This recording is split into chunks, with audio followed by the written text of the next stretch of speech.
खेसारी एटा देखो खेसारी साग आपण मानक घरे ए साग को कौन कहती निश्चय कमेंट बॉक्स रे कमेंट देकी कहिबे। देखो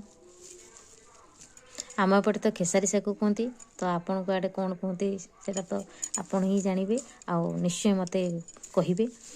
देखो पूरा घास रकम देखा जे कह घास किंतु नाई एटा गोटे साग और जार ना हो खेसारी साग। आज एटा खेसारी साग को मु भाजी देखो खेसारी सागर फूल देखो केमती देखले चलतु देखो ये खेसारी साग करने पूर्व आगे प्रथम कौन करेंगे खेसारी सागर ये जो पत्र गुड़िक सब बाछीदेवे ये भल भाव में पत्र को अलग करदे और डेम्फी गुड़ी को सागर जमा पकेबेनी सागर पकेले भल लगेनि जमी कचकच रकम लगे तो से डेम्फ गुड़ी को काढ़ीदेवे अलग रखिदेवे केवल साग ही और पत्र ही भाजबे तेबे जाके भल लगे। ये साग को कौन करेंगे देखो ए साग को एमती जो गोटे गोटे पत्र अच्छी ताको एमती अलग करदेवे यही पत्र को ही करेंगे बाकी तार डेम्फ ए डेम्फ को जमा भी देवेनी। देखो एमती पत्र को रुची देवे ए पत्र को ही केवल देवे सागटी एमती धरिबे एमती हाथ साहाय्य एमती रुची देवे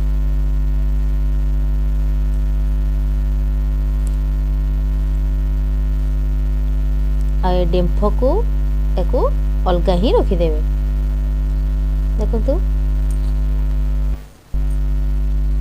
ए साग देखो एमती ही बाछिबे तार डेम्फ को एमती फोपाड़ देली बाकी एमती रखिए बाकी एतिक साग को एमती ही प्रोसेस रे ही भाजबा ताको एमती काढ़ीबा काढ़ी भाजबा। कढ़ाई गरम कर दी सारी कढ़ाई गरम कर सारा पर से तेल देदेवी से सोरिष तेल देदबा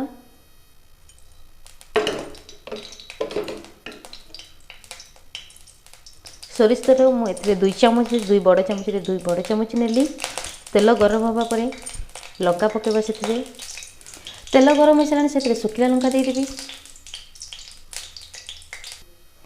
आ से किसी कंचा लंका किसी सोरिष से किसी बास्ना पाई किसी फुटण तापर से किसी रसुण छेचा को देदेवी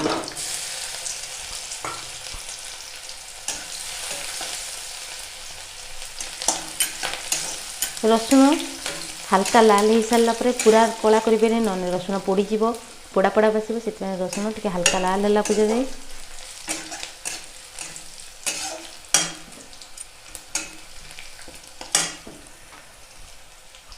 से बैगण को छोट छोट काटिकी रखी से बैगण दे देती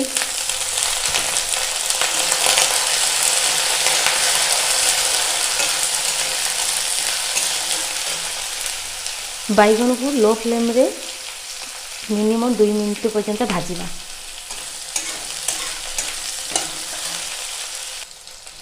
से गोटे चामच लुण दे दूची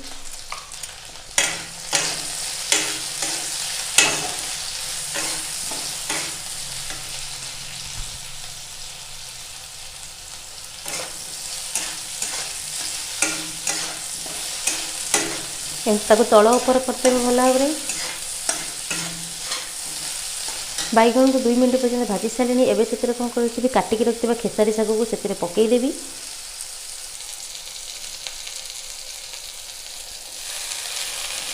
छोट छोट करके काटी दे सारी तापर मु तल उपर करके पलटई देवी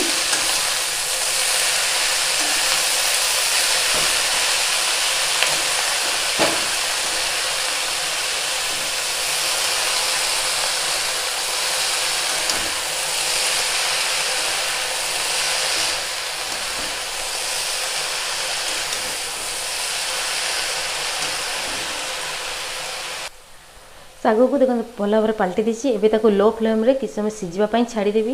ଯେହେତୁ ବାଇଗଣ ପକାଇଛି ବେଶୀ ସମୟ ନାହିଁ, ପ୍ରାୟ 1 ମିନିଟ୍ ପର୍ଯ୍ୟନ୍ତ ସିଝିଯିବ। କାରଣ ବାଇଗଣ ଯେହେତୁ ସଫ୍ଟ ହେଇଯିବ 1 ମିନିଟ୍ ତା ସିଝିବା ପାଇଁ ବହୁତ ଦରକାର, କାଫି ଅଛି। ସେଥିପାଇଁ 1 ମିନିଟ୍ ସିଝିବେ, ବେଶୀ ସମୟ ସିଝେଇବେନି, ନହେଲେ ଶାଗଟା ବେଶୀ ପାଣିଚିଆ ଲାଗିବ। 1 ମିନିଟ୍ ହେଇଗଲା। ଏବେ ସେଥିରେ ଘୋଡ଼ଣି କାଢ଼ିଦେବା। ଶାଗକୁ ଦେଖିଦେବା ଭଲ ଭାବରେ ସିଝିଛି କି ନାହିଁ।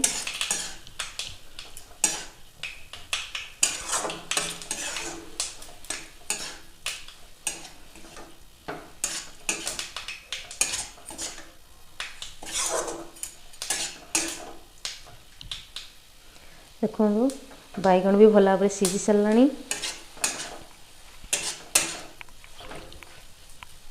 ଆଉ ଟିକେ ଗ୍ୟାସ୍ର ଫ୍ଲେମ୍କୁ ହାଇ କରିଦେବା।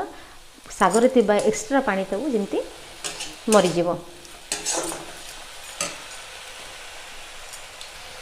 ଏବେ ଦେଖନ୍ତୁ ଶାଗ ଗ୍ୟାସ୍ର ଫ୍ଲେମ୍କୁ କମ୍ କରିଦେଲି। ଏବେ ଶାଗକୁ ଭଲ ଭାବରେ ଗୋଳେଇ ଦେଉଛି।